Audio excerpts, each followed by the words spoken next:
Hola, buen día, ¿qué tal? Hola, profe, buen día. Buenos días, profe.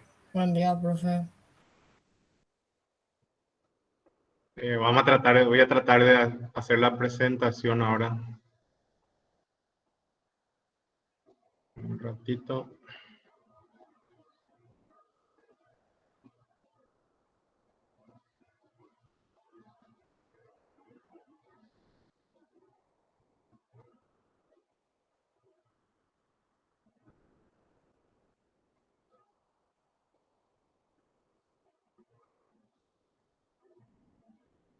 ¿Se ve ahí la presentación? Sí, profe, se ve. Bueno.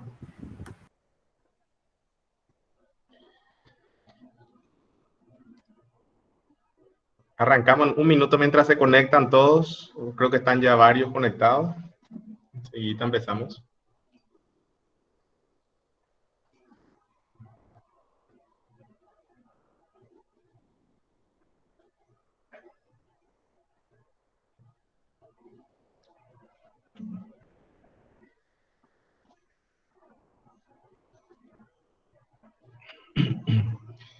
Mientras tanto, primero saludarles antes que nada, que tengan todos muy buen día y buen fin de semana. Quería preguntarle un poco, creo que son estas las tres últimas clases, ¿verdad? El capítulo de hematología que va a estar a mi cargo. Entonces, hoy vamos a hablar de anemia y la próxima semana de leucemias y linfomas. Con eso creo que vamos cerrando el año y el último parcial y después ya entramos en los exámenes finales. El horario del día miércoles, si me recuerdan, era 9:30 o ¿cuál era el horario de inicio? Sí, profe. 9:30, ok. Bueno, entonces hematología es nuestro capítulo, nuestro último capítulo del año. Y vamos a empezar con lo más clásico, lo más común, el tema de anemia.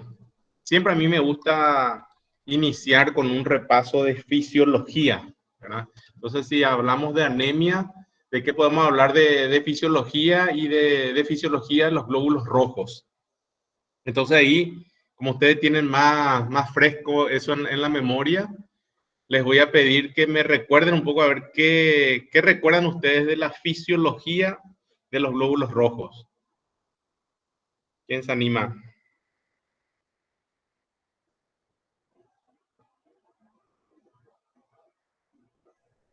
Se encargan del transporte de oxígeno a los tejidos y también de retirar el dióxido de carbono.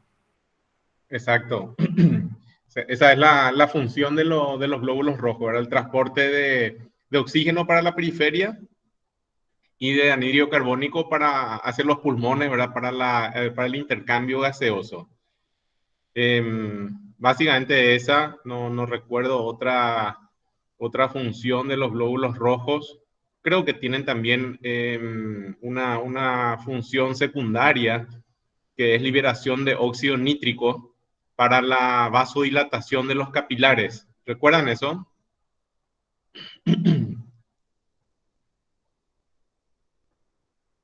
Bueno, ¿qué más podemos decir de fisiología de los glóbulos rojos? ¿Quién puede describir cómo es la célula, el eritrocito? ¿Qué características tiene? Que son células como bicóncavas porque no tienen núcleo Ujú, y que tienen como una vida media como de 120 días. Eso me acuerdo harto. correcto. No tienen núcleo, no tienen tampoco organelas como mitocondria, por ejemplo, lo cual es importante porque si tendrían eso, núcleo y organelas, consumirían oxígeno, ¿verdad? Metabólicamente. Entonces, son, son células muy básicas, sin núcleo, sin organela, exclusivamente diseñadas para el transporte de oxígeno y así como dijeron, están fabricadas, digamos, ¿verdad? Están fabricadas con un tiempo con un vencimiento, digamos, de 120 días. O sea, no, como son células muy bajas, muy muy básicas, muy elementales, no se duplican también por otro lado, ¿verdad? No tienen la capacidad de duplicarse y entonces tienen una función muy básica que es la de transportar oxígeno, indispensable, fundamental, ¿verdad? Por cierto. Y retornando hacia la parte central, llevan anhídrido carbónico para la eliminación. Entonces van limpiando los tejidos, oxigenando y limpiando los tejidos. ¿Y, y qué es la hemoglobina? ¿Qué recuerdan la hemoglobina?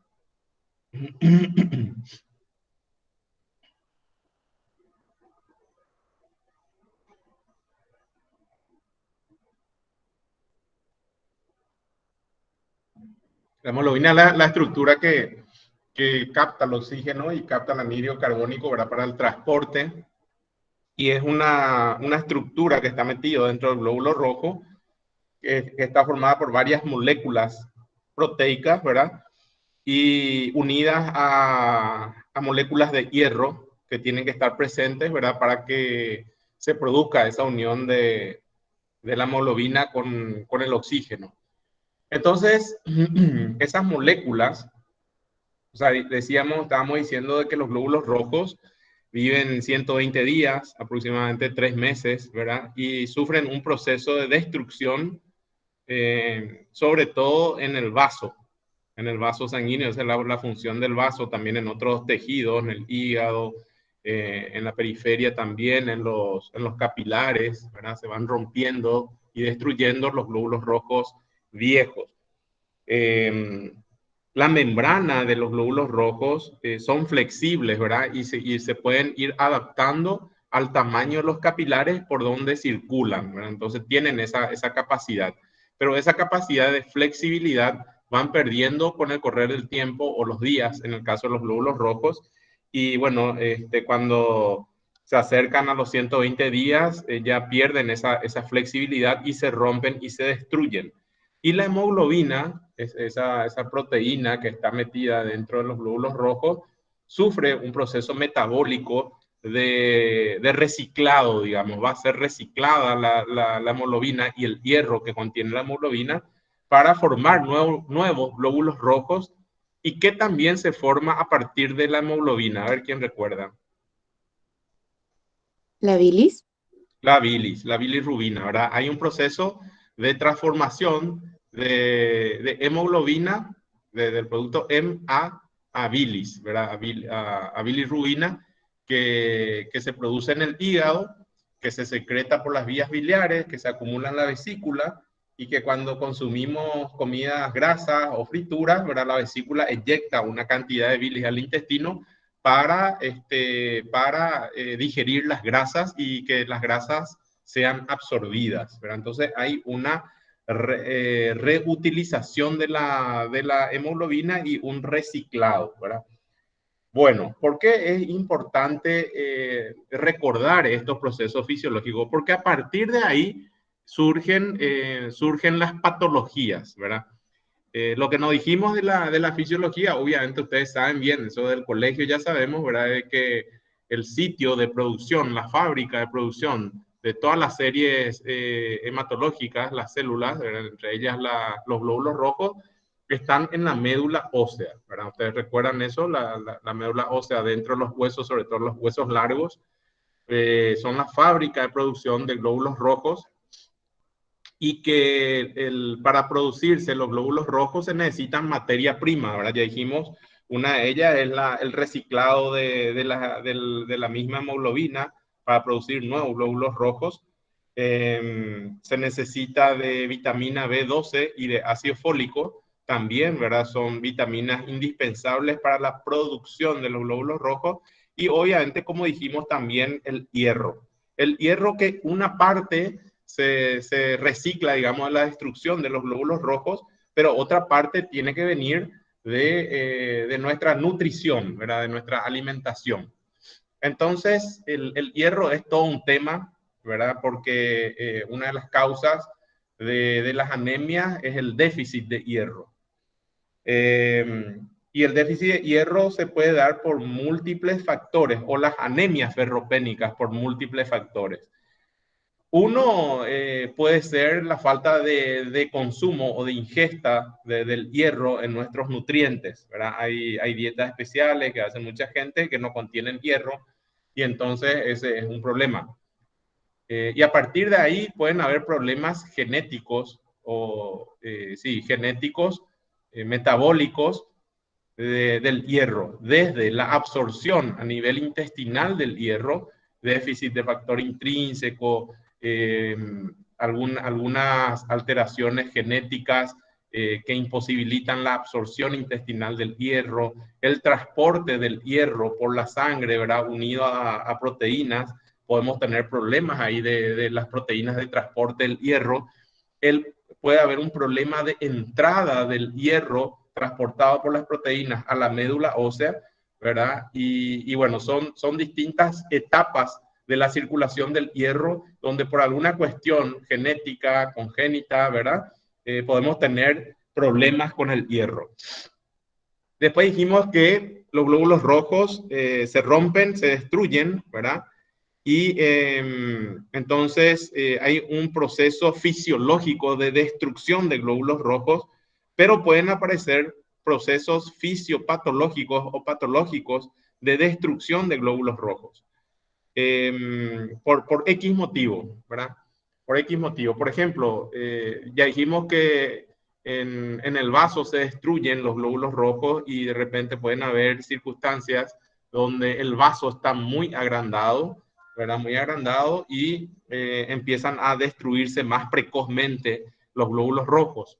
Podemos tener, por ejemplo, cuerpos extraños en el torrente de circulación de la sangre que destruye los glóbulos rojos. ¿Qué se les ocurre, por ejemplo, un cuerpo extraño en el torrente circulatorio? ¿Qué puede ser?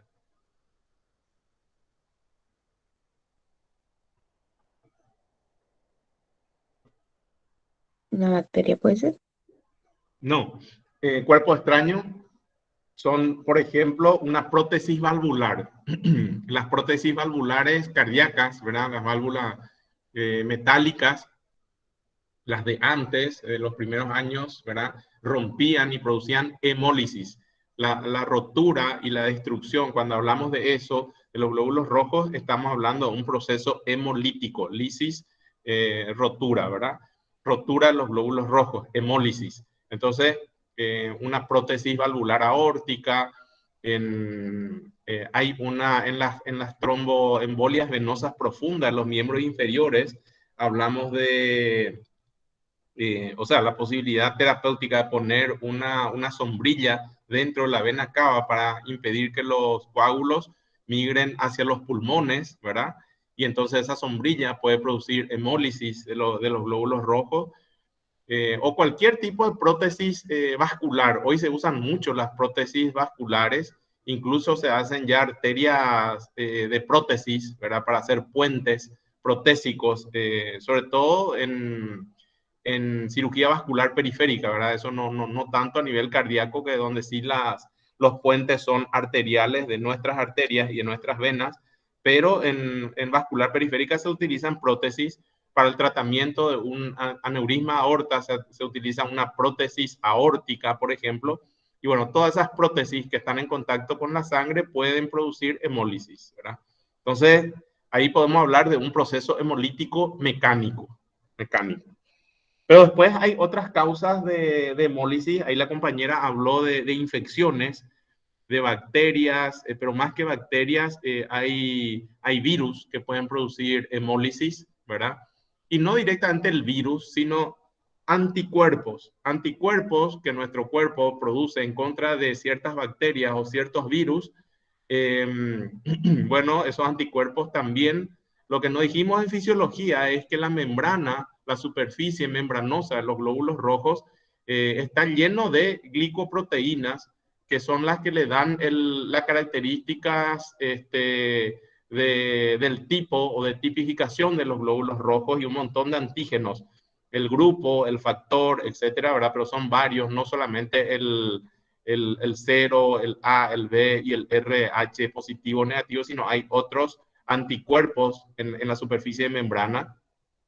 Y esos anticuerpos que están en la superficie o antígenos que están en la superficie de membrana, los anticuerpos que nuestras defensas producen en contra de ciertos virus o bacterias, pueden reconocer como antígenos también y pueden generar un proceso de hemólisis de los glóbulos rojos o destrucción de los glóbulos rojos. Entonces, procesos infecciosos. Y hablando de anticuerpos, también nuestro organismo en ciertas circunstancias patológicas de procesos inmunológicos o autoinmunes, también puede producir, sin la presencia de virus y bacterias, sino en forma desordenada o forma descontrolada, anticuerpos que pueden destruir los glóbulos rojos. Entonces, se produce un proceso de hemólisis precoz antes de los 120 días, destrucción de glóbulos rojos y anemia. Entonces, con este repaso fisiológico y un poco de fisiopatología, prácticamente estamos hablando de todas las causas de anemia. Ahora yo les quiero pasar la palabra a ustedes y que me digan entonces cuáles pueden ser causas de anemia.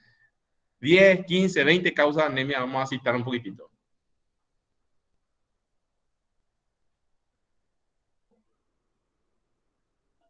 Digan con sus palabras nomás, ¿qué se les ocurre? Deficiencia de hierro o vitamina B12 o sangrado también. Sangrados, sí. Deficiencia de hierro, sí. Deficiencia de eritropoyetina. Eritropoyetina, de eso no hablamos, no me recordaron eso. Que entre las sustancias que estimulan la producción, ¿verdad? De las células progenitoras la transformación de los proeritrocitos, ¿recuerdan ustedes eso, verdad? En histología, para la producción de los reticulocitos y los eritrocitos, hay un proceso donde el factor estimulador es la eritropoyetina, que es una hormona, ¿verdad? Que se produce en el riñón. Exactamente. Entonces, eritropoyetina, eso es muy importante porque en los pacientes renales crónicos, por ejemplo, hay un déficit de eritropoyetina y ese déficit de eritropoyetina es una causa de anemia.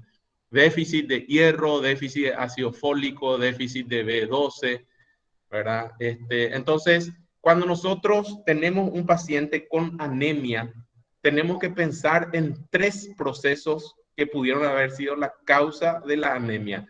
Y esto es muy sencillo, ¿verdad? Pero es indispensable cuando estamos ante un paciente que le vamos a estudiar de por qué está anémico. Y ahí empezamos a abrir el corchete de todas las posibilidades diagnósticas ya de la anemia. En primer lugar, déficit de producción. No hay producción de glóbulos rojos. Después vamos a analizar todas las causas, ya estuvimos mencionando algunas. En segundo lugar, aumento de la destrucción de los glóbulos rojos o procesos hemolíticos. Ya hablamos también, dimos un pantallazo, cuáles pueden ser las causas de hemólisis. Entonces, producción, déficit de producción, aumento de destrucción y finalmente lo que dijo la compañera, pérdidas, sangrados, que pueden ser agudos o crónicos, ¿verdad? Después vamos a ver todas las causas de sangrados agudos. Obviamente un sangrado agudo es una hemorragia por un corte, por una lesión, por una úlcera grande intestinal, ¿verdad? Gástrica, divertículos sangrantes del intestino que sangran bruscamente y grande mucho, pero también hay sangrados o pérdidas crónicas que se dan, por ejemplo, en la mujer, por una cuestión fisiológica de la menstruación, luego se pierde una cierta cantidad de sangre y hierro mensualmente, pero hay mujeres que por X motivo, ¿verdad? O patológicos, tienen un sangrado mayor, de más días y de más cantidad de sangre que le pueden llevar finalmente a una anemia crónica. Sangrados de pequeñas gastritis o úlcera a nivel gástrico, duodenal, también pueden ser una causa de sangrados intestinales. Bueno, pero eso es a nivel de introducción. No le mostré nada todavía de ninguna diapositiva y tenemos 55 por ahí. Entonces, vamos a empezar la clase ahora. Dicho todo esta introducción, no sé si hasta aquí alguien quiere preguntar algo de las anemias.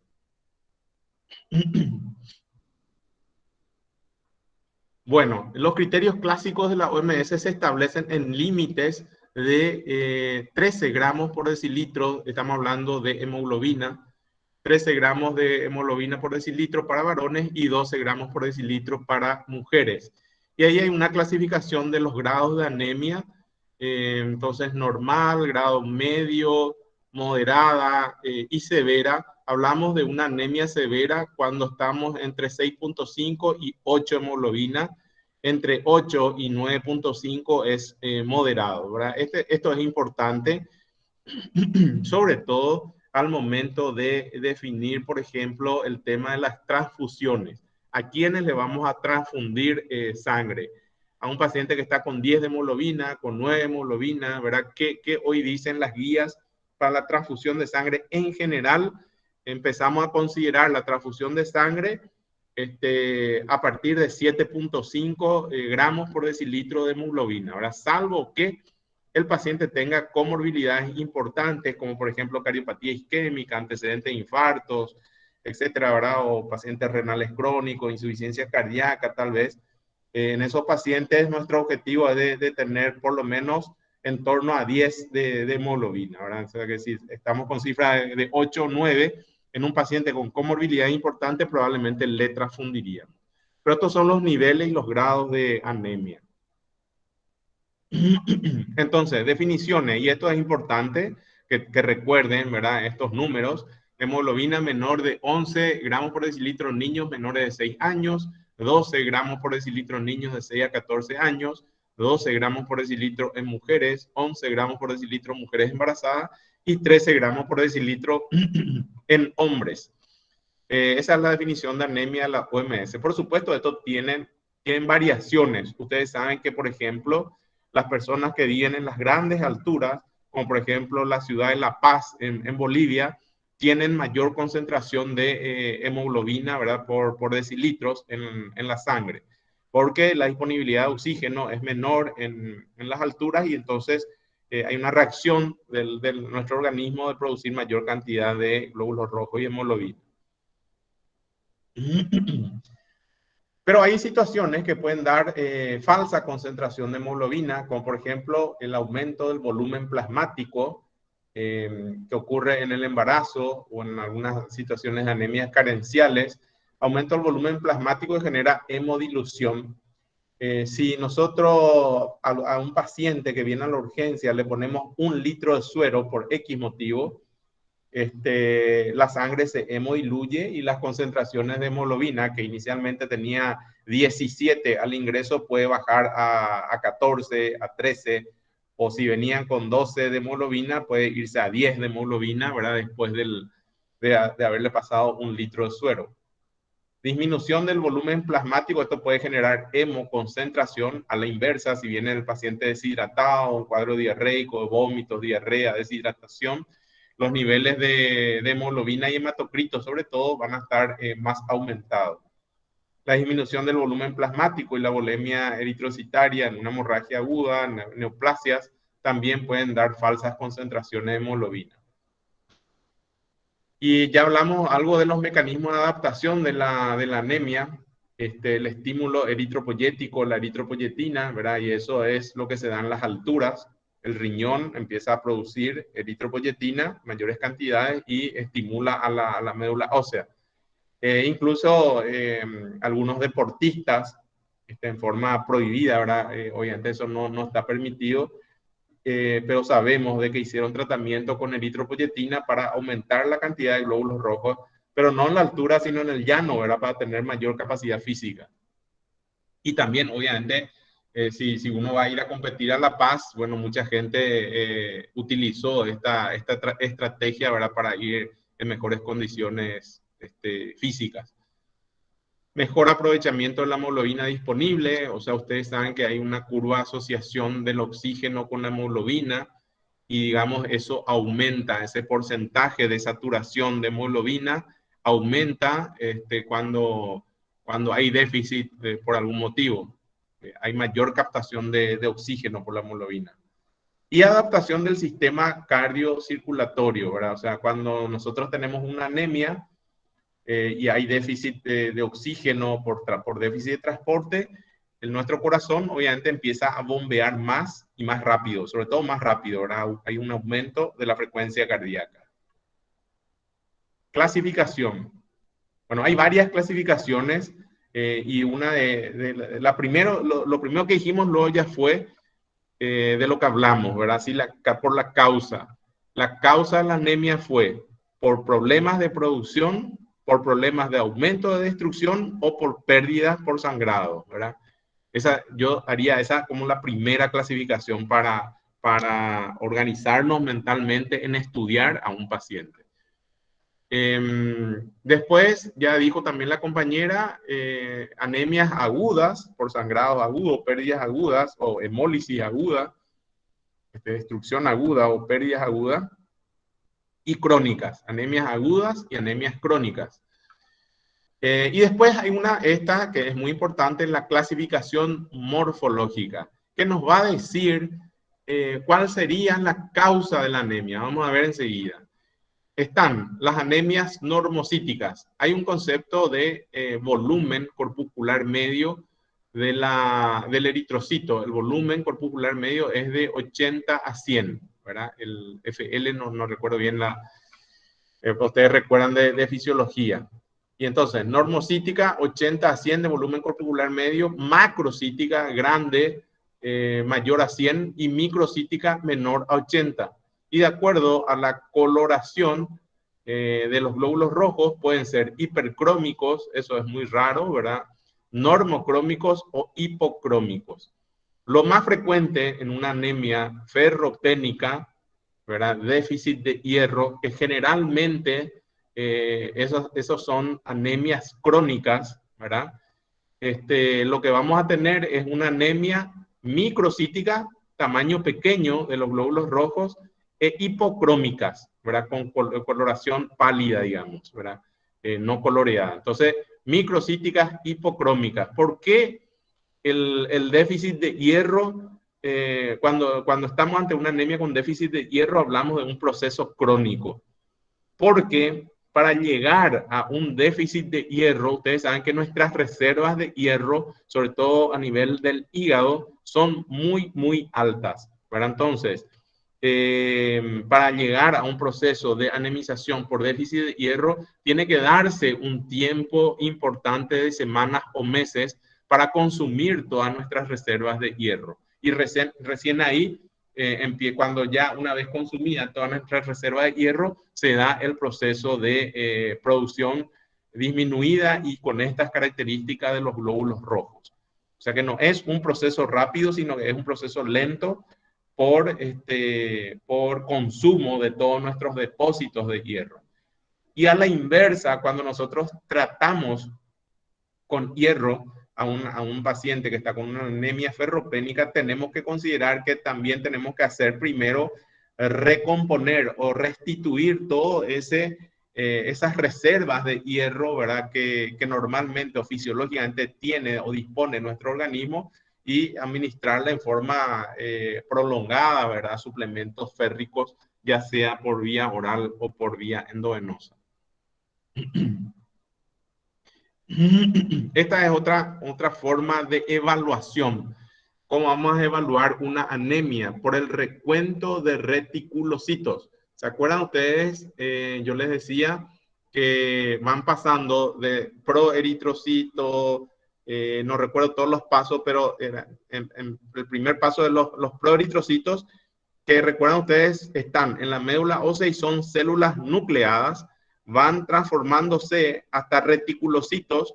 El reticulocito es la primera célula sin núcleos, ¿verdad? Pero es una célula joven y es la célula que precede al eritrocito, ¿verdad? Los reticulocitos.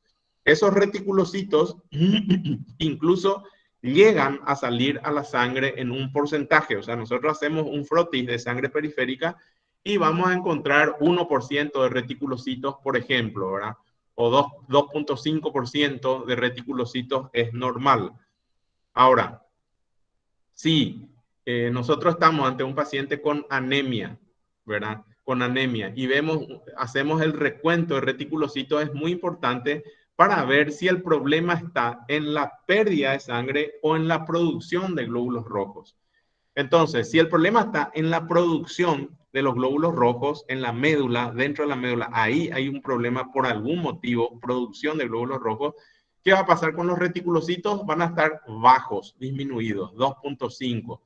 Si el problema no es en la producción, es por hemólisis, destrucción o por hemorragia, por pérdidas, la médula va a reaccionar y va a producir glóbulos rojos y va a sacar a la periferia glóbulos rojos muy jóvenes, reticulocito. Entonces los reticulocitos van a estar igual o mayor a 2.5. Vamos a encontrar en una anemia aguda 10%, 10, 12, 15% de reticulocitos.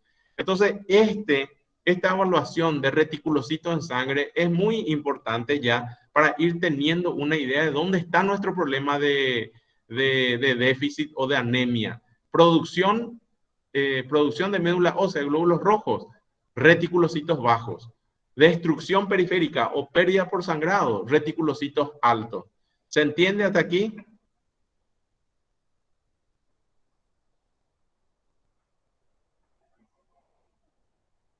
Profe, Sí, profe. Sí. Pensé que se durmieron todos ya. Bueno, entonces, vamos haciendo la evaluación. Vemos. Profe, creo que la compañera quería hacerte una pregunta. Perdón, sí, te escucho. no, profe, sí te iba a decir que sí, se entendió. Que se durmieron todo lo que entendí. Bueno, seguimos. Entonces, vemos los reticulocitos. Menor de 2,5, evaluamos la morfología de los eritrocitos. Ya hablamos de eso algo, ¿verdad? La morfología, ¿es normocítica, normocrómica o es microcítica, pequeña o macrocítica? ¿Verdad? Entonces, vamos a microcítica o macrocítica. Microcítica, hay un trastorno de la maduración. ¿Qué puede ser? Defectos citoplasmáticos, deficiencia, hierro es lo primero, ¿verdad? Y después problemas congénitos, ¿verdad? De enzimas, como la talasemia o la anemia sideroblástica. Esas son causas de anemias microcíticas. Defectos nucleares, deficiencia de los precursores de los reticulocitos y eritrocitos. Entonces, esos defectos nucleares se ven por deficiencia de ácido fólico y deficiencia de vitamina B12. También pueden ser por efectos tóxicos de algunos fármacos y anemia refractaria, ¿verdad? Entonces, ahí vamos a tener las anemias macrocíticas. Después vamos a hablar otra vez más en detalle de eso. Y las anemias normocíticas y normocrómicas, vamos a ver cuando se da una situación que dice ahí hipoproliferativa, ¿verdad? Si la médula ósea está infiltrada por un proceso, por ejemplo, de una leucemia, los glóbulos blancos empiezan a agarrar toda el área, toda la médula ósea, invadir toda la médula ósea y no le da espacio a las plaquetas y a los glóbulos rojos, esa va a ser una causa de hipoproliferación de eritrocitos, ¿verdad? Glóbulos blancos aumentados o plaquetas aumentadas, ¿verdad? También se puede dar eso, una hiperplaquetosis, digamos. O un proceso de infiltración o fibrosis de la médula ósea, se llama mielofibrosis, puede generar una disminución de las 3 líneas celulares, ¿verdad? Entonces, ahí podemos tener anemias normocíticas, normocrómicas, con reticulocitos bajos. Y ya hablamos de los reticulocitos altos, básicamente dos situaciones, hemólisis o hemorragias, ¿verdad? Las hemorragias de cualquier forma, las hemólisis intravasculares, hoy hablamos de eso, de las prótesis, los defectos metabólicos, anormalidades de membranas, después vamos a ver eso, algunos tipos de anemia congénitas, donde las membranas tienen ciertas anormalidades, o la hemoglobina tiene ciertas anormalidades que hacen que los glóbulos rojos se rompan más precozmente. Defectos autoinmunitarios, de eso ya hablamos, de las hemólisis por autoanticuerpos y hemólisis por fragmentación. Vamos entendiendo bien, ¿verdad? Sí, profe.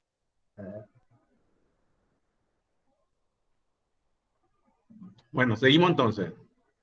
Ahora entramos en diagnósticos. Tenemos hasta las 9:30 hoy, ¿verdad?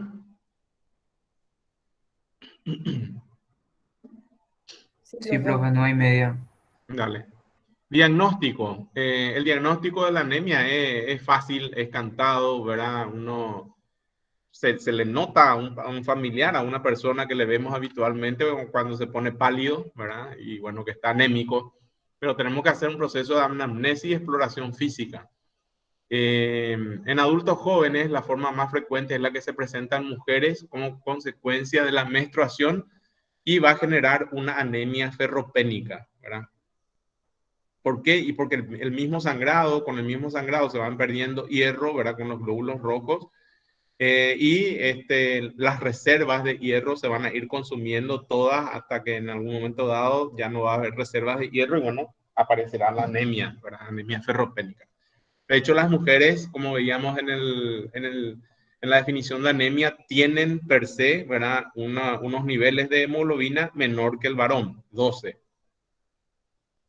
Manifestaciones clínicas cardiovasculares y respiratorias. Pueden extenderse desde disnea de esfuerzo y taquicardia, esfuerzos compensatorios, ¿verdad? Taquicardia, ya decíamos, una reacción lógica del corazón para tratar de bombear más rápido la sangre con menor concentración de hemoglobina.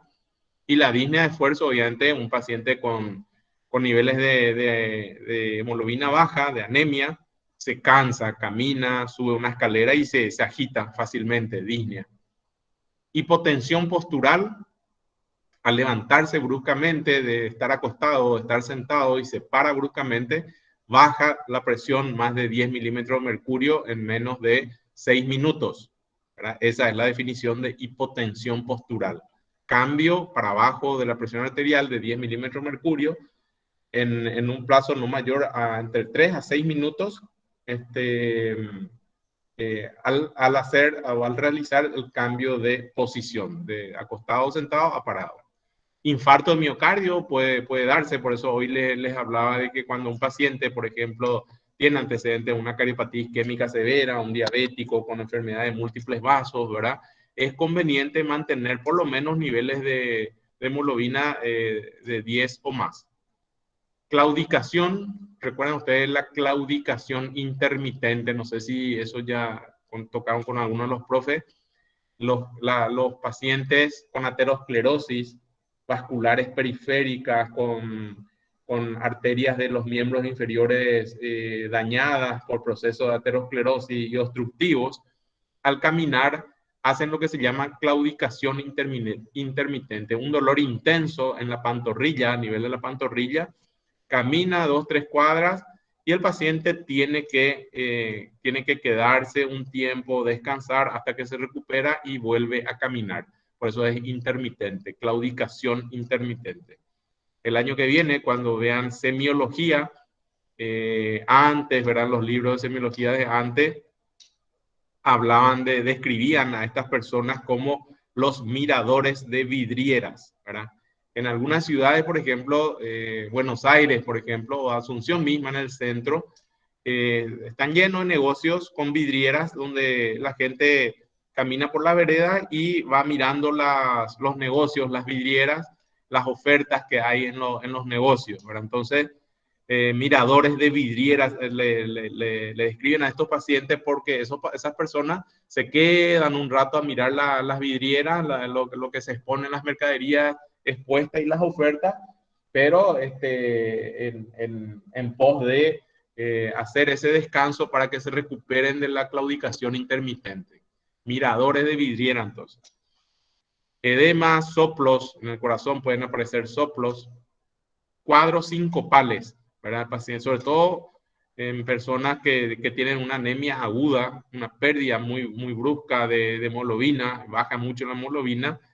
Estos pacientes son propensos a producir pérdida del estado de conciencia, sobre todo al cambio de posición brusca, hacen una disminución del flujo sanguíneo cerebral, ¿verdad? Y como la sangre está muy debilitada, con poca hemoglobina, poco oxígeno, hacen cuadros sincopales, pérdida del conocimiento o desmayos, ¿verdad?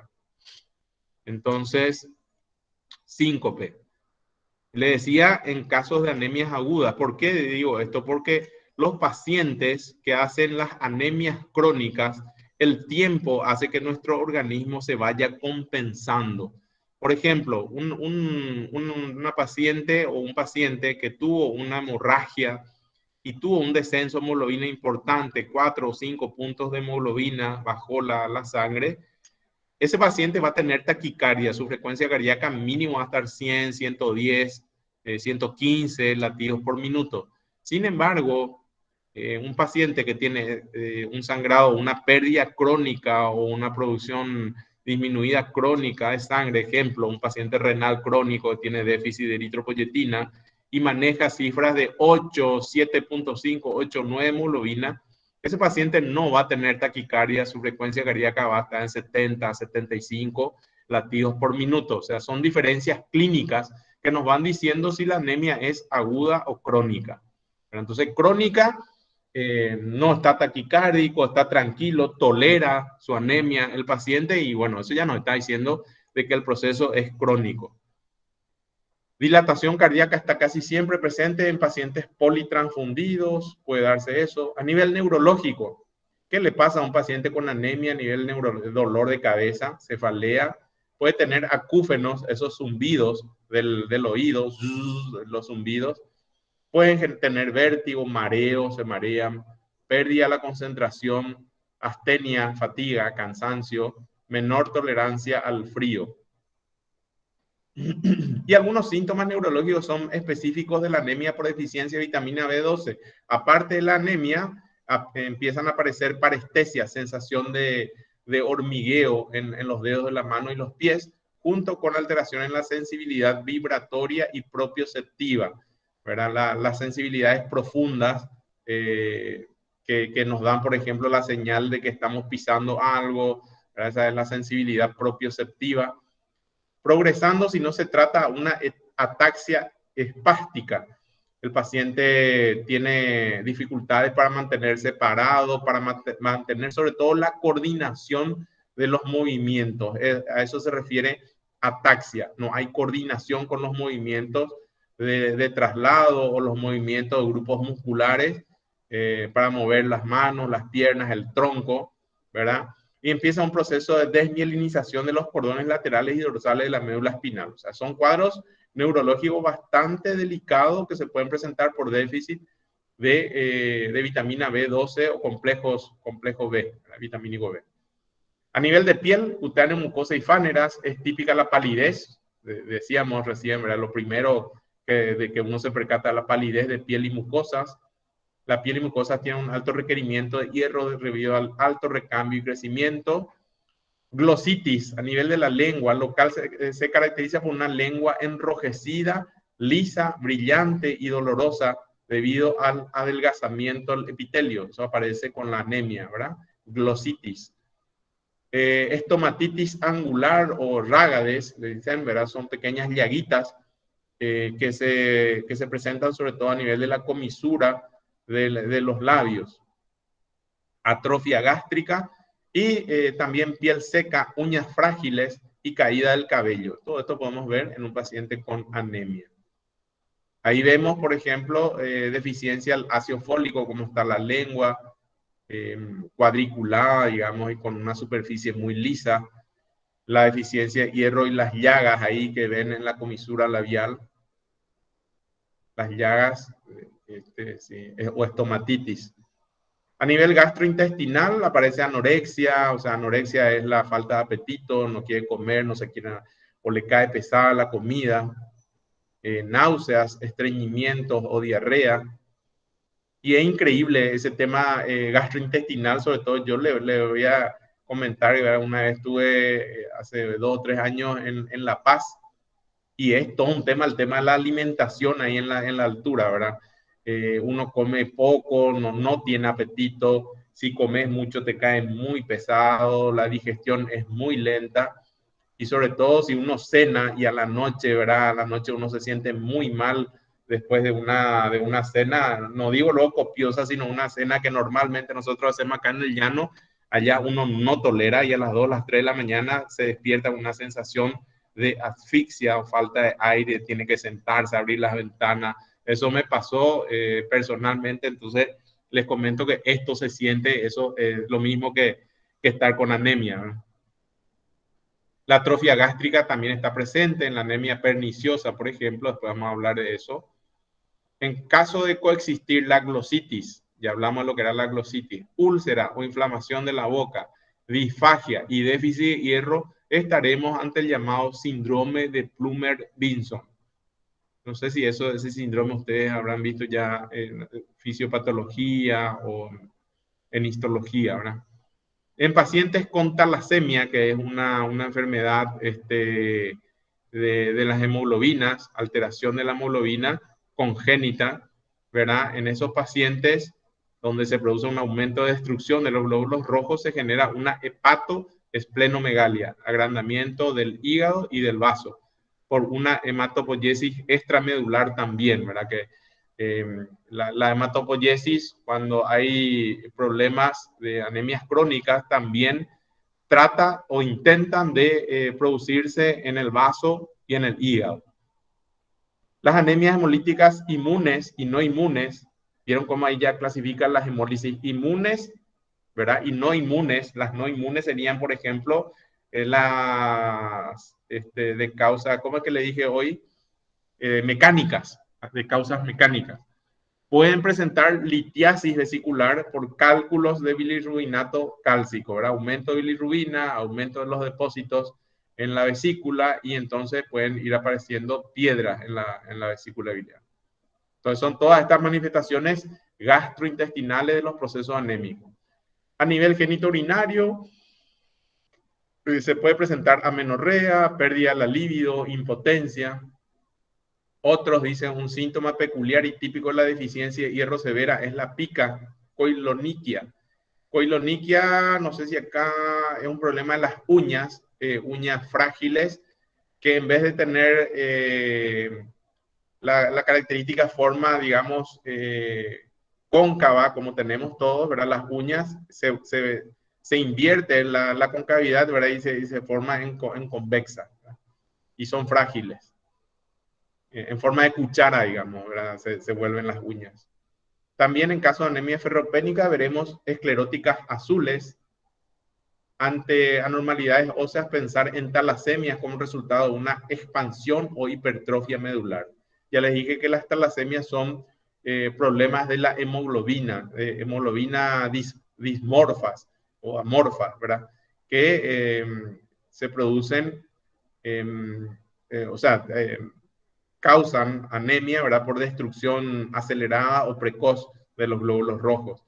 Y eso es congénito y es típico de ciertas áreas del mundo, como por ejemplo las zonas del Mediterráneo, algunas zonas de España, de Francia, de Italia, ¿verdad? También de Marruecos. Es característica la presencia de talasemias en la población. Y otra vez se subclasifican de acuerdo a la alteración de la hemoglobina en alfa y beta talasemias. Y algunos migrantes de aquellas zonas del mundo, ¿verdad? Que vinieron a Sudamérica, incluso a Paraguay, podemos encontrar personas que tienen este tipo de patologías y de anemia, ¿verdad? Entonces, siempre en nuestra historia clínica tenemos que indagar el origen, ¿verdad? De las personas, sobre todo migratorio, ¿verdad? Desde ese punto de vista estamos hablando sus ancestros, de dónde vinieron, de qué zona del mundo son. Bueno, diagnósticos.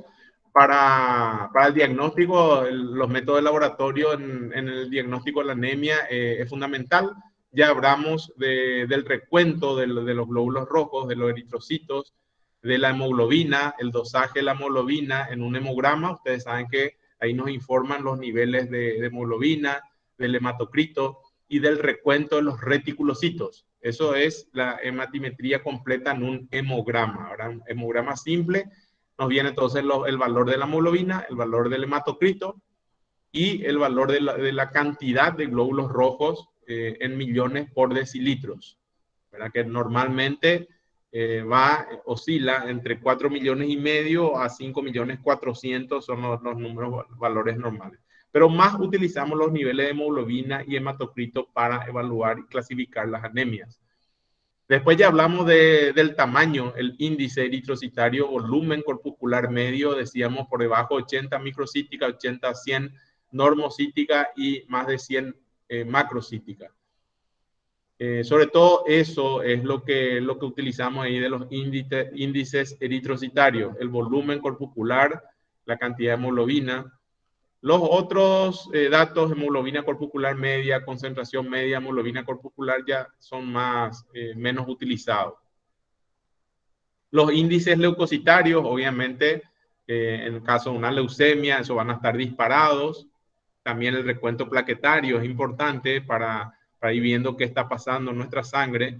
La morfología celular, el tamaño de las células ya hablamos, pero también hay deformidades celulares típicas, ¿verdad? En algunas situaciones adquiridas o congénitas de los glóbulos rojos, como por ejemplo anisocitosis, poikilocitosis, etcétera, ¿verdad? Que después vamos a ver algunas imágenes. El estudio del panel del hierro, ¿verdad? ¿Cómo está el hierro? ¿Cómo está el hierro sérico? La capacidad de unión del hierro a las proteínas, el porcentaje de unión, ¿verdad? La ferritina sérica, etcétera. Tenemos que estudiar el panel férrico.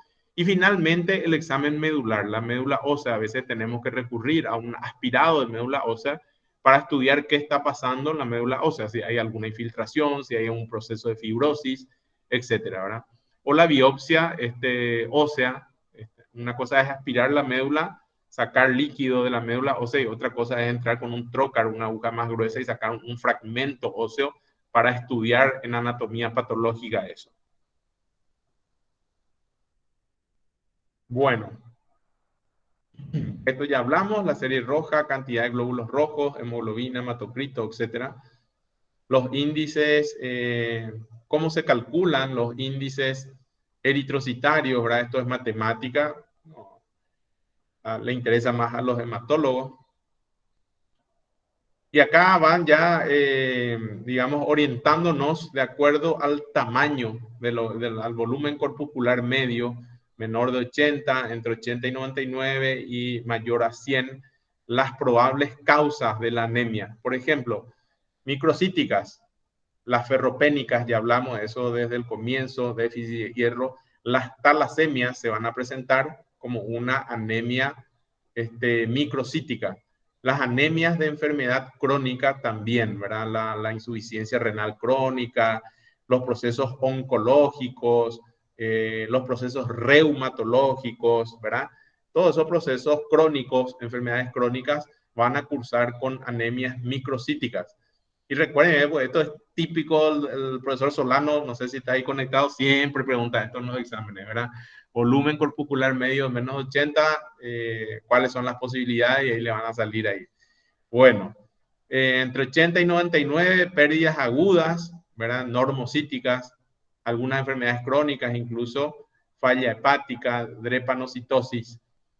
Y el otro extremo, el volumen corpuscular medio, las macrocíticas mayor a 100, ya dijimos, déficit de B12 y folatos, falla hepática, ¿verdad? Y algunas anemias hemolíticas, pero sobre todo déficit de B12 y ácido fólico, bueno, eso es típico de las anemias megaloblásticas. Entonces, los dos extremos, volumen corpuscular medio bajo, hierro, ferropenia, volumen corpuscular medio alto, déficit de B12 y folatos. Eso es lo que tenemos que recordar de esto. Bueno, esto vamos a pasar, aquí sí. Ahora vamos a empezar a hablar de algunos tipos de anemias en particular, ¿verdad? De las anemias ferropénicas, de la anemia megaloblástica, de las anemias hemolíticas. Vamos a ir viendo un poco algunas características. Primero vamos a hablar de la anemia ferropénica. La anemia ferropénica, por definición, es el estado en el cual el contenido de hierro en el cuerpo es menor de lo normal. Las causas de anemia ferropénica ya les mencioné. Pueden haber un problema de disminución de la absorción, enfermedades gástricas, acloridria, déficit de ácido clorhídrico, gastritis atrófica. Hablamos en gastroenterología de las gastritis atróficas, gastrectomías, ¿verdad? Hoy en día muy en boga con las cirugías bariátricas, el uso crónico de antihistamínicos, ¿verdad? Todo eso pueden producir una disminución de la absorción de hierro. Enfermedades intestinales, como la enfermedad celíaca, y eso es lo más importante. una de las manifestaciones de la enfermedad celíaca es la anemia. O sea, mucho ojo, ¿verdad? Con pacientes con una anemia crónica, que no le encontramos la vuelta, que le estamos estudiando, que aparte de ese paciente tiene algunos problemas dermatológicos, dermatitis, lesiones, problemas del pelo, caída de cabello. Estudiar y pedir los estudios correspondientes para enfermedad celíaca se pueden hacer en sangre o con una endoscopía, ¿verdad? Entonces, enfermedad intestinal, ahí lo más importante, enfermedad celíaca, el famoso spread tropical, ¿verdad? Que nunca he visto yo, ¿verdad? Pero se menciona en los libros. Resecciones quirúrgicas intestinales también, ¿verdad? Por acción de fármacos, decíamos antiácidos, quelantes del hierro, algunos antibióticos como la tetraciclina, la colestiramina que se utiliza para el tratamiento de las dislipidemias. Y también lo que dijimos hoy al comienzo, las dietas pobres en hierro, con algunas dietas especiales, sobre todo en personas que hacen dietas vegetarianas estrictas. Bueno, entonces son causas de anemia ferropénica, la disminución de la absorción, aporte o problemas de absorción del hierro. Incrementos de pérdida, ya hablamos de las hemorragias crónicas, las gastritis hemorrágicas, las úlceras pépticas, la colitis ulcerosa, la enfermedad inflamatoria intestinal con pérdidas crónicas de sangre, la urológica, eso es menos común, ¿verdad? Pero sobre todo la hipermenorrea, pérdidas de sangre con la menstruación prolongada o con un aumento de la cantidad de sangrado que vemos, por ejemplo, en los úteros miomatosos o en los úteros que tienen un problema de engrosamiento endometrial, mucho ojo con eso, que no termine siendo un cáncer de endometrio, ¿verdad? Entonces son causas de hipermenorrea. Hemólisis intravasculares, incremento de pérdida, hemólisis intravasculares. Ya hablamos de las prótesis valvulares aórticas, hemoglobinuria paroxística nocturna, ¿verdad? Y las hemólisis autoinmunes. ¿Qué es lo que es la hemoglobinuria paroxística nocturna? En traumatismos, eso pueden darse, el ejemplo típico que describimos son las grandes maratones, por ejemplo, sobre todo si uno, una maratón completa de 42 kilómetros y uno usó un calzado deportivo inapropiado, sin el acolchado apropiado para eso.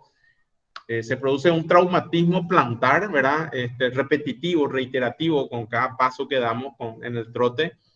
Y bueno, eso va lesionando los capilares a nivel del pie, los glóbulos rojos que se encuentran ahí se van destruyendo más de lo habitual.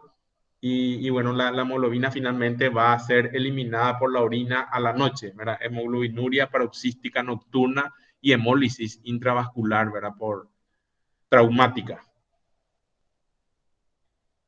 Manifestaciones clínicas de la anemia ferropénica, obviamente palidez, ya hablamos de las escleróticas azules, el paciente está irritable, con anorexia, sin ganas de comer, puede haber taquicardia, dilatación del corazón, soplo cardíaco, déficit neurológico e intelectuales, ya vimos hace rato cuáles eran las manifestaciones neurológicas de la anemia. Manifestaciones clínicas, glositis, ya explicamos qué es la glositis, la estomatitis, las úlceras, las aftas, a nivel estomatitis en cualquier lugar de la mucosa oral, ¿verdad? Pero sobre todo ahí en las comisuras labiales, keilitis, coiloniquia, ¿verdad? Esa uña inversa con la convexidad, ¿verdad? Eso es raro. Hemorragias a nivel de la retina, vaso palpable, se puede dar eso, manifestaciones de la anemia ferropénica. Hallazgo de laboratorios, eritrocitos microcíticos e hipocrómicos, volumen corpuscular menor de 80 y consiguiente disminución de la hemoglobina corpuscular media. Disminución de la concentración del hierro sérico, todo ese panel de hierro que tenemos que pedir, hierro, ferritina, transferrina, porcentaje de saturación de transferrina, ¿verdad? La cantidad de hierro unida a la transferrina, está todo eso disminuido. Aumento de la capacidad de fijación del hierro. Ferritina sérica baja, menor de 10 en las mujeres y menor de 20 en los hombres. disminución del hierro de la médula ósea, ¿no? Y eso es lo que vemos en el frotis, los glóbulos rojos, digamos, bien pálidos, decolorados. En el aspirado de la médula ósea también, ¿verdad? Los glóbulos rojos tienen un color más apagado. El tratamiento es hierro, tratamiento oral, suplementos orales que tienen sus efectos durante 6 meses. Ahí le decía, 2 o 3 veces por día durante 6 meses para restituir los depósitos de reserva de hierro. Y los efectos colaterales, estreñimiento, cólico, diarrea, náusea, mucha gente que no tolera el suplemento oral de hierro. También tenemos la opción de terapia parenteral, útiles en pacientes con escasa absorción o requerimientos muy altos, intolerancia a los preparados orales. Se usa por vía endovenosa o intramuscular.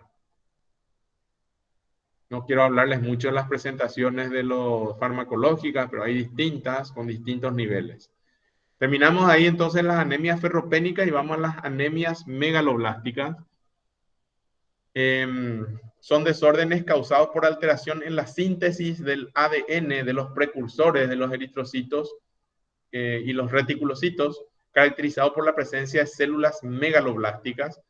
La más común es la deficiencia de folato y la deficiencia de cianocobalamina o B12. La clasificación, deficiencia de folato por ingesta disminuida o aumento de los requerimientos que se da, por ejemplo, en el embarazo. Deficiencia de cobalamina, absorción defectuosa, gástrica, intestinal, insuficiencia pancreática o ingesta disminuida se ve en los vegetarianos. B12, ¿verdad? Y las anemias megaloblásticas agudas, raro, esto que pueden presentarse por exposición a óxido nítrico, enfermedad severa, en transfusiones, diálisis o nutrición parenteral.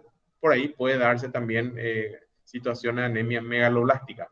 Algunas drogas que pueden producir, ¿verdad? Después vamos a ver en más detalle esto. Errores del nacimiento con deficiencia de, o sea, congénitos, deficiencia en el metabolismo de la cobalamina, de los folatos, etcétera, son causas raras de anemias megaloblásticas. Lo que tenemos que recordar bien, deficiencia de folato y deficiencia de vitamina B12, y que también algunas drogas o fármacos como estas pueden producir también las anemias megaloblásticas. El metotrexate, por ejemplo, que se usa mucho en la artritis reumatoidea, la sulfasalacina, que es una droga que se usa mucho en las enfermedades inflamatorias intestinales, los análogos de la purina, la satioprina, que se utilizan en algunas enfermedades autoinmunes, el aciclovir, un antiviral, ¿verdad? Para el herpes, lo que usamos en el HIV, la acidobudina, por ejemplo, hidroxiurea, que se utiliza cuando hay trombocitosis o aumento de las plaquetas patológico. Algunos anticonvulsivantes como la difenilidantoína, fenitoína. Algunas drogas que disminuyen el folato, mucho ojo acá, los anticonceptivos orales. Y algunas otras comunes, incluso como la metformina que utilizamos en la diabetes, la colchicina para la hiperuricemia y que se utilizó bastante en un momento dado para el tratamiento del COVID, etc. Son algunas de las drogas que producen también anemias megaloblásticas. Entonces, manifestaciones clínicas, malestar general, glositis, pérdida de peso, diarrea, hipocalcemia se puede ver, osteomalacia y osteoporosis pueden ocurrir. Disculpen la diapositiva que está un poco borrosa. Los hallazgos específicos, historia y laboratorio muestran deficiencia de folato y un volumen corporal medio mayor a 100, ausencia de las manifestaciones neurológicas del déficit de la cobalamina, o sea, ahí estamos hablando cómo discernir si es por déficit de folato o déficit de B12. Ya hablábamos cuando hay déficit de vitamina B12, aparecen síntomas neurológicos, ¿verdad? Como la ataxia, por ejemplo, o déficit de hormigueo, sensación de parestesia en los dedos, la mano, en los pies, etc. Y hay una respuesta completa al tratamiento con folato. Ácido fólico la administramos 1 miligramo, bueno, 1 miligramo es una dosis muy baja de mantenimiento, 10 miligramos de ácido fólico al día y el paciente se recupera rápidamente. prueba terapéutica, se llama eso, ¿verdad? Prueba terapéutica. Exámenes de laboratorio, macrocitosis leve es a menudo el signo más temprano y plaquetas gigantes también, ¿verdad? Las anemias megaloblásticas. Todas las líneas se afectan, los eritrocitos están aumentados en tamaño y forma, los reticulocitos están disminuidos, el volumen va entre 100 y 150. Y acá tenemos algunas imágenes de aspirado medular, de médula ósea en una anemia megaloblástica. Grandes los eritrocitos. Cuando es por deficiencia de cobalamina, el tratamiento, ¿verdad? Es B12 por vía parenteral o hidroxicobalamina. Y también está la opción de dar por vía oral el tratamiento. Deficiencia ácido fólico, 1 miligramo día, vía oral hasta corregir la deficiencia. En pacientes con síndrome de mala absorción se pueden requerir hasta 5 miligramos día, hasta 10 incluso. Bueno, entonces hablamos de la anemia en particular hablamos aquí de la anemia ferropénica, de las anemias megaloblásticas, y ahora vamos a hablar un poco de las anemias hemolíticas. Creo que con esto vamos terminando.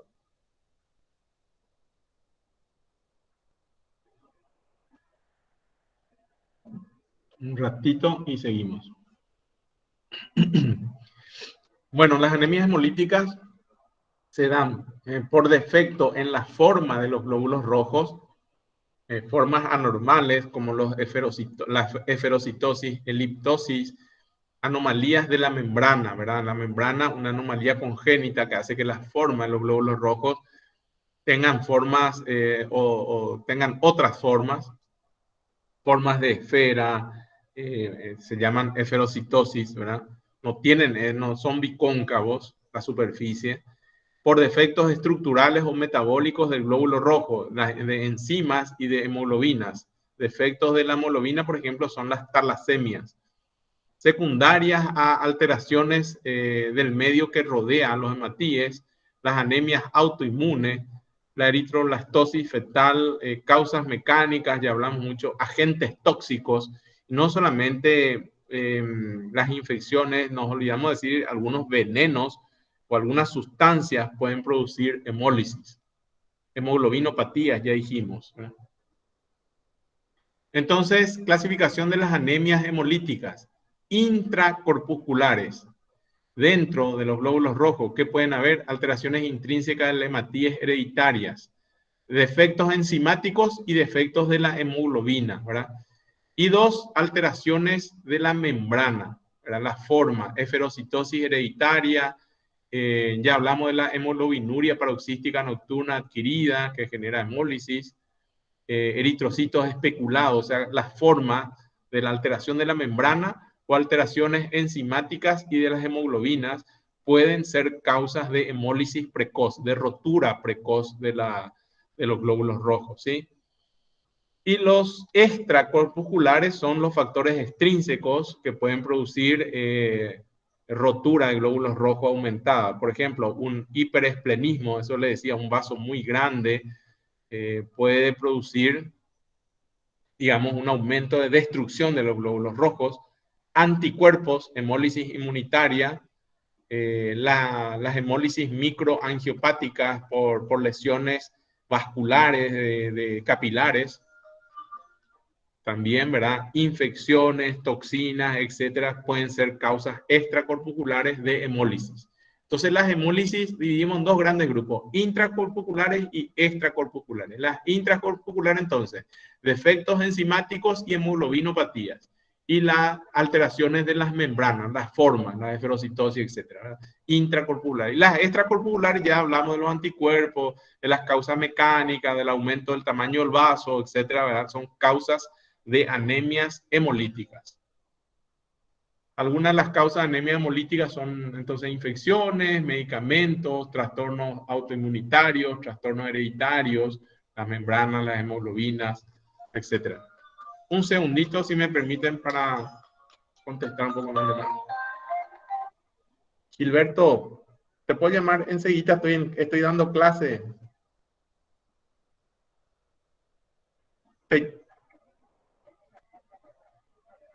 Yo le envío de alta. Gracias, Chive. Gracias. Chao, chao.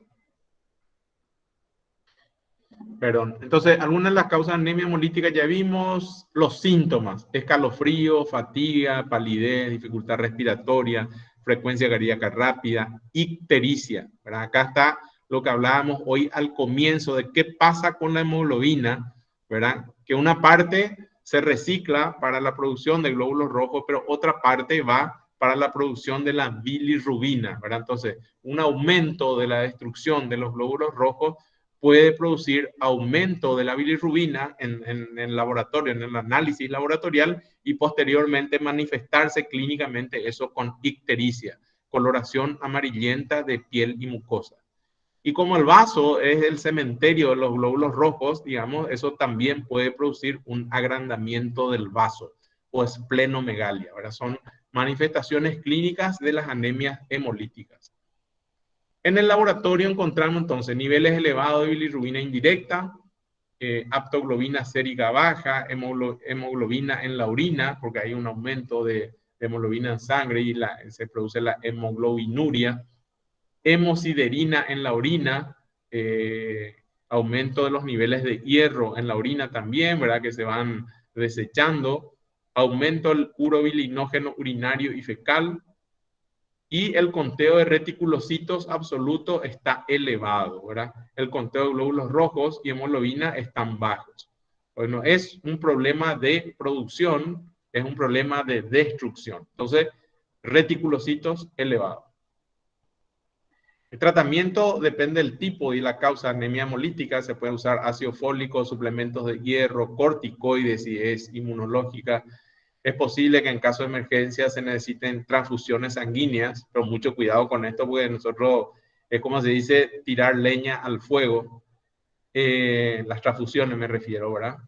Las complicaciones varían de acuerdo con el tipo específico de la anemia hemolítica. La anemia severa puede producir colapso cardiovascular y agravar una cardiopatía o una enfermedad pulmonar crónica, ¿verdad? Una enfermedad cerebrovascular preexistente.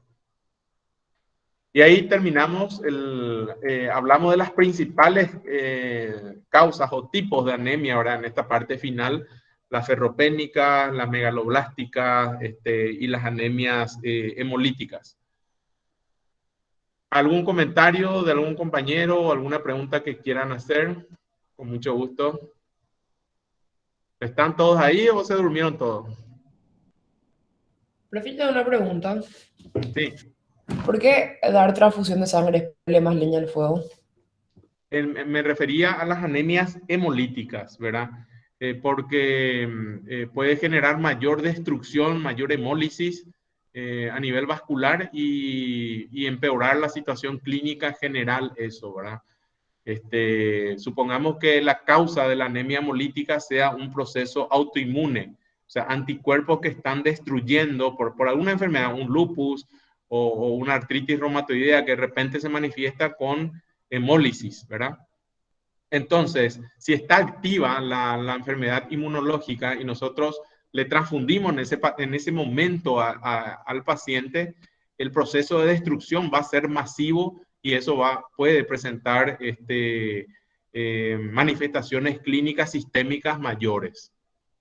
En ese sentido, ¿verdad? O sea, lo primero que tenemos que hacer es controlar el proceso inmunológico con inmunosupresores, corticoides, azatioprina o cualquier droga inmunosupresor que utilizamos, controlar ese proceso y después tratar la anemia, ¿verdad?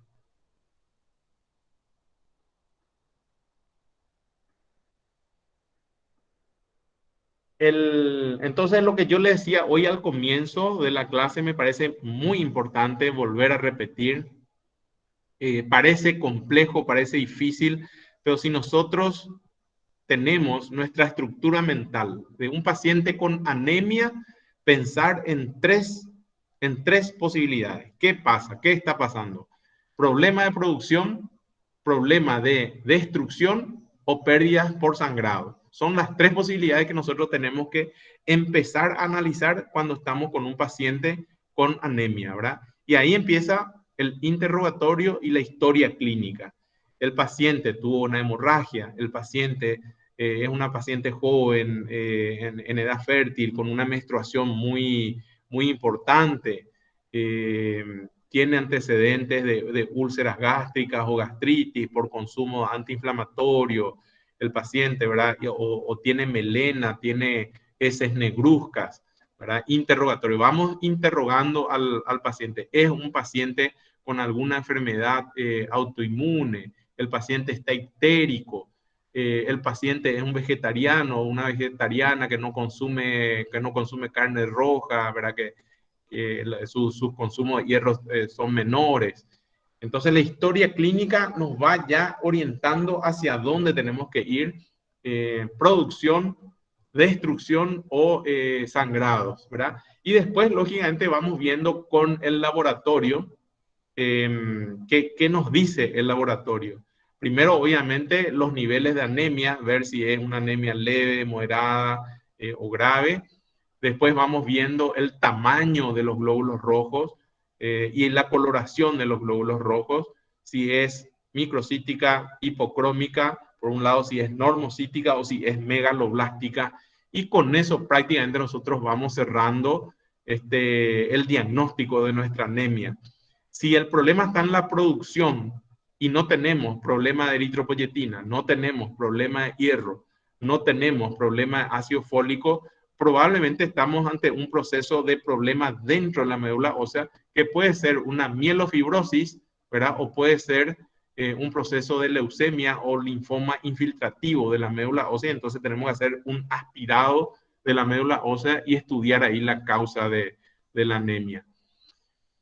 También es importante en la historia clínica lo que le decía de las talasemias. En Paraguay tenemos familias con anemias por talasemia, que son, no son anemias así muy marcadas, le voy a decir, pero sí son gente que tienen niveles de 11, 10.5, nunca van más de eso, ¿verdad?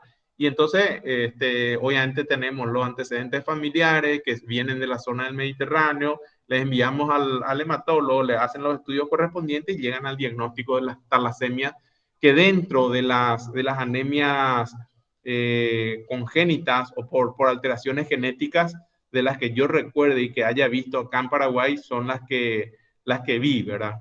De repente vimos algún paciente con eferocitosis, con alteraciones de las membranas de los glóbulos rojos, pero no es muy frecuente, ¿verdad? Las talasemias tal vez sean las anemias congénitas más frecuentes que hemos visto.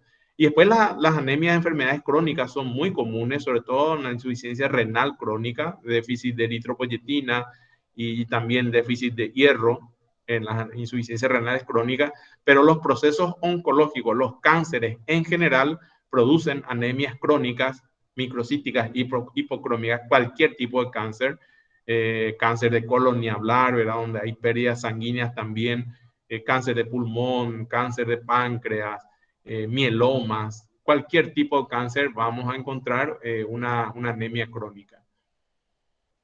Bueno, y básicamente eso, le estudiamos a la anemia del derecho, del revés, de arriba, de abajo, ¿verdad?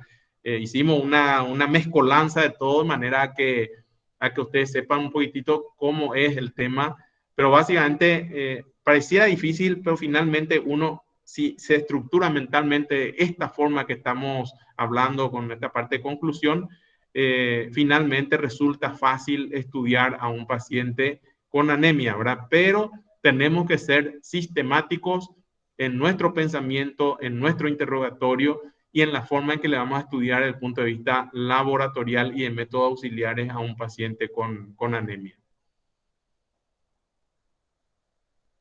Bueno, entonces vamos a continuar la próxima semana. No recuerdo si era leucemia, creo que era leucemia o linfoma, miércoles 9:30 horas, ¿sí? Muchas gracias a todos y que tengan buen resto de jornada y buen fin de semana. Chau, chau. Gracias, doctor. Gracias, doctor.